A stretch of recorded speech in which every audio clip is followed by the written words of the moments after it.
مشہور قصہ ہے کہ ایک مرتبہ اللہ تعالیٰ نے ملک الموت سے پوچھا کہ تم نے بے شمار روحیں نکالی ہیں، دن رات کا یہی مشغلہ ہے، یہ بتاؤ کہ کبھی کسی کی روح نکالتے ہوئے رحم آیا ہے؟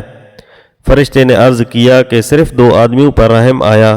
اللہ تعالیٰ نے فرمایا کون سی ہیں جن پر تم کو بھی رحم آ گیا؟ فرشتے نے کہا کہ ایک مرتبہ ایک سمندری جہاز میں عورتوں اور بچے سوار تھے، سمندر میں سفر کر رہا تھا، طوفان آ گیا اور جہاز ڈوبنے لگا، کچھ لوگ غرق ہو گئے اور کچھ لوگ تختوں پر تیرتے ہوئے اپنی جان بچانے میں کامیاب ہوئے۔ ان جہاز والوں میں ایک حاملہ عورت تھی، کشتی کا ایک بڑا تختہ اس کے ہاتھ آ گیا تھا، اندھیرے اور طوفانی رات اور سمندر کے بیچوں بیچ وہ تختے پر چمٹی رہی۔ اس حالت میں اس نے اپنے بچے کو جنم دیا اور بچے کو اپنے سینے سے لپٹا لیا۔ بچے کے کھانے پینے کا سامان تھا، نہ حفاظت کا کوئی بندوبست۔ اس حالت میں اے بزرگ و برتر ذات، آپ کا حکم یہ تھا کہ اس قبض کر لی جائے۔ اے اللہ، میں نے روح تو قبض کر لی لیکن آج تک رحم آتا ہے اور یہی سوچتا ہوں نہ جانے اس بچے کا کیا ہوا ہوگا۔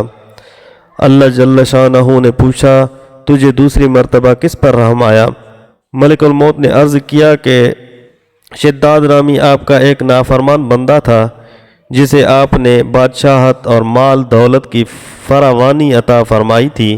اس نے کہا کہ میں دنیا میں جنت بناؤں گا، پھر اس نے جنت بنانا شروع کی اور اربوں خربوں دینار خرچ کرتا رہا، اور اس نے طے کر لیا کہ جنت پوری تیار ہو جانے کے بعد ہی اس میں داخل ہوگا۔ برسوں انتظار کے بعد جب جنت میں داخلے کا وقت آیا، ابھی اس کا ایک قدم اس کی جنت کے اندر اور دوسرا باہر تھا کہ آپ کا حکم ہوا کہ اس کی روح قبض کر لو۔ میں نے روح کو قبض کر لیا، مگر آج تک رحم آتا ہے کہ اسے برسوں کی محنت اور مال خرچ کر کے بھی اسے اپنی جنت دیکھنی نصیب نہ ہوئی۔ اللہ تعالیٰ نے فرمایا اے ملک الموت، تجھے ایک ہی آدمی پر 2 مرتبہ رحم آیا۔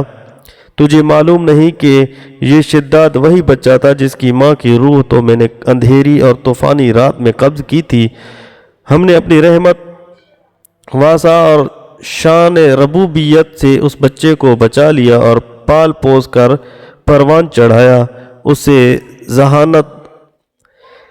ذہانت دی، صحبت، طاقت اور عزت عطا کی، یہاں تک کہ بادشاہ بنا دیا، اور جب بادشاہ بنا تو ہمارے مقابلے میں جنت کی تعمیر شروع کر دی۔